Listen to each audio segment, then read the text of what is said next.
On a warm June evening in 2016, 1,500 people gathered in a warehouse in Toronto. Over the course of the next few hours, they chose whether to be an alto, lead, tenor, or bass and learn their parts. Then Rufus and Wainwright came on stage and together they sang.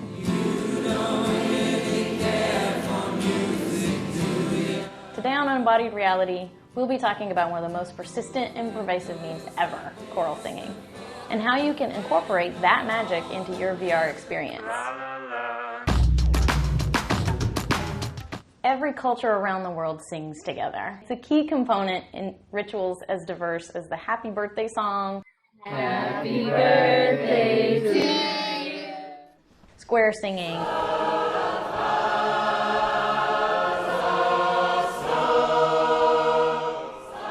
and monks chanting together. Singing has literally existed longer than language. We were singing tones before we had any formal grammar or syntax. Whales sing, for God's sakes. Singing is not just a fundamentally human experience, it's a fundamentally animal experience.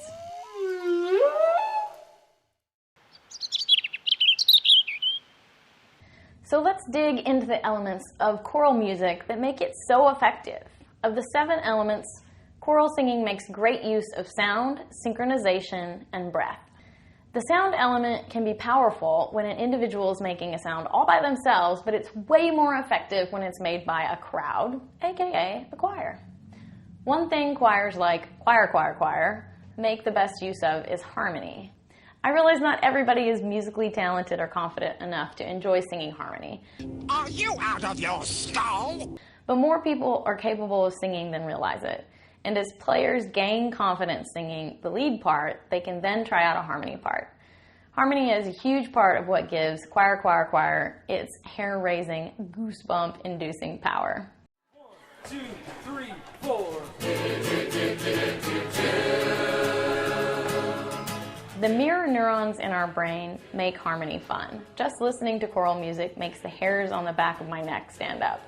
By the way, the scientific term for that hair standing up on the back of your neck, goose pimply thing, is frisson. We don't really know what its function is. Why would we need an evolutionary advantage for a reaction that gives you goosebumps? I don't know, but it's really cool. The second element is breath. Singing causes you to breathe slower and more deeply than if you were otherwise just normally breathing. And that changes the arousal state of the body. There's this magic thing that happens when your breath rate and your heart rate get synchronized together. That resonance creates a biologically soothing effect, which creates a feeling of well-being. The medical name for that phenomena is respiratory sinus arrhythmia. Pop that into good old Google if you want to learn more about that. I'll link those up in the show notes.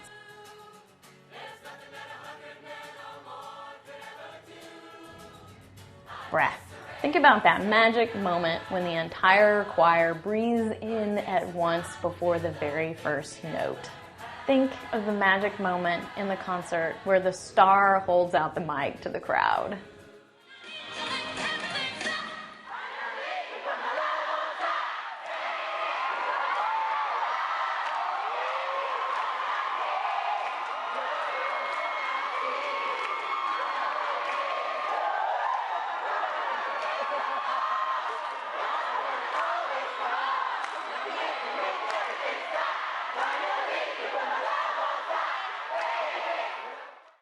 Sound plus synchronization plus breath makes the whole meal deal. It's like having fries with cheese and gravy. Poutine. Choir synchronizes together the voices of 1,500 people. The larger the crowd, the more powerful the effect.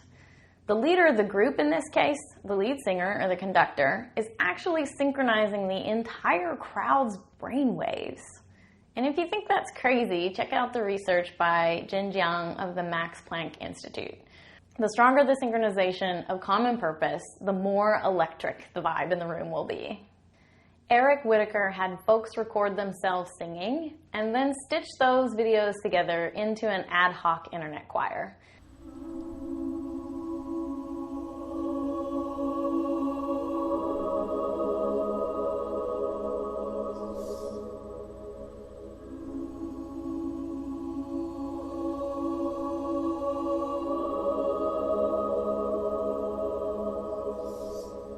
This stuff brings tears to my eyes, for real, y'all.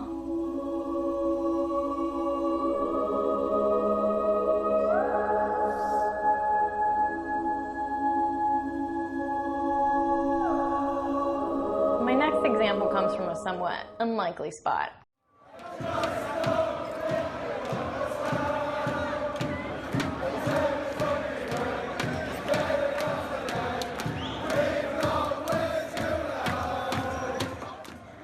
Go to soccer for the choral songs. Soccer songs use sound, breath, and synchronization. I like to sit in the Timbers Army section and wave a big old flag around and sing. It's so fun. Unfortunately, but for a few exceptions like soccer, Americans don't do much choral singing. Other cultures are a bit better about holding on to those traditions.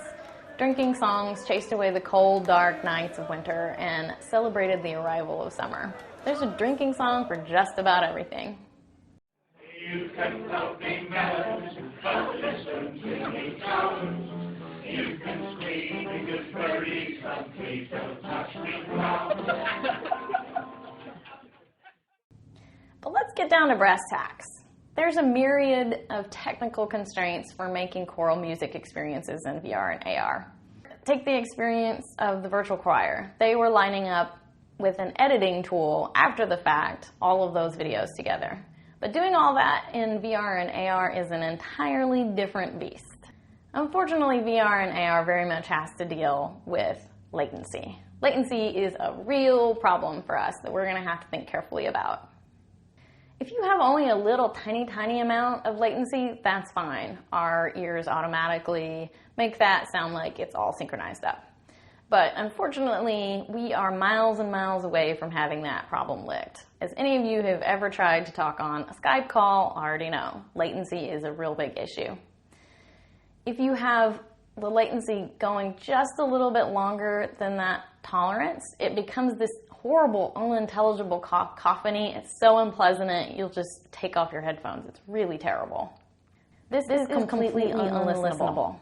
So the hack you want to do is to let the latency actually get longer than that cacophonous time period. I know that sounds crazy, but it totally works. Studio Within had to deal with the latency issue in designing their Life of Us two-player VR experience because they modulated those players' voices.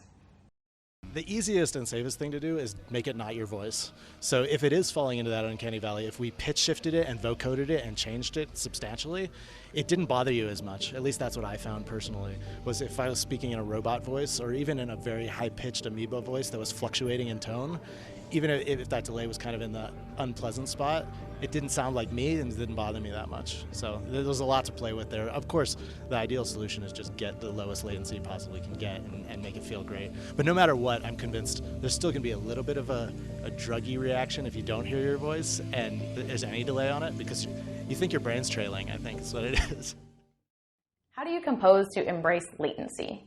That's exactly what you're going to have to do to deal with this if you're making any kind of a multiplayer VR or AR music experience.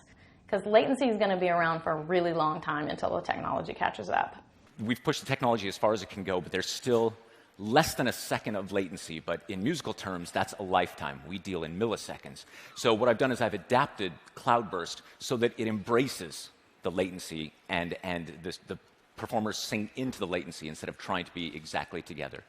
As Brian Eno says, any constraint is part of the skeleton that you build the composition on, including your own incompetence. The constraints of VR are going to give us an entirely new art form of music, and I personally can't wait to see what we do with it. And don't feel too bad about your incompetence. Everybody's incompetent at VR or AR right now. The medium is just so young, we barely have the faintest glimpse of what its potential as a medium is yet. So get in there and tinker around, no excuses. That's it for today. I hope you have a much deeper appreciation for the history and awesomeness of choral music.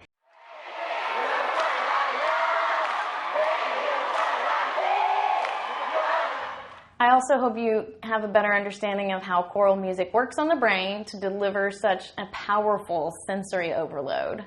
Send along any VR AR experiences which make the most of embodiment framework. Just hit me up on Twitter at CrystalDBeasley. We have a ton of good stuff coming up. We're putting together a quarterly meetup to talk about using our entire body as an interface with digital experiences, not just fingers and thumbs and keyboards. The dates for that meetup and much more are on the new Embodied Reality Facebook group. If you also believe that VR is capable of so much more than first-person shooters and horror games and want to push this medium for all it's worth, come hang out with us. I'd like to meet you.